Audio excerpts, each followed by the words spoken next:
দিন দুপুরে ব্যাংক ডাকাতি। নতুন অন্তর্বর্তীকালীন সরকার আসার পর থেকেই দেশের আইন শৃঙ্খলার অবনতি।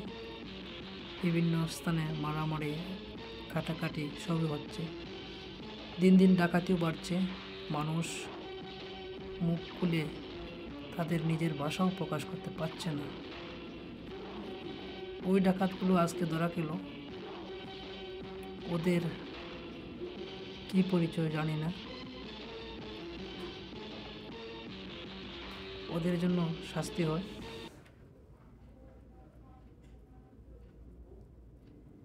ওদেরকে চিনুন, ওদের কোনো রাজনৈতিক পরিচয় আছে কি না।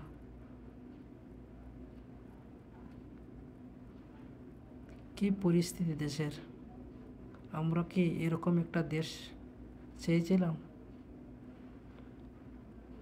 আমরা চাই বাংলাদেশের প্রতিটি মানুষ ভালো থাকুক, সুন্দর থাকুক, সুস্থ থাকুক এবং দেশের আইন শৃঙ্খলা যেন ভালো হয়।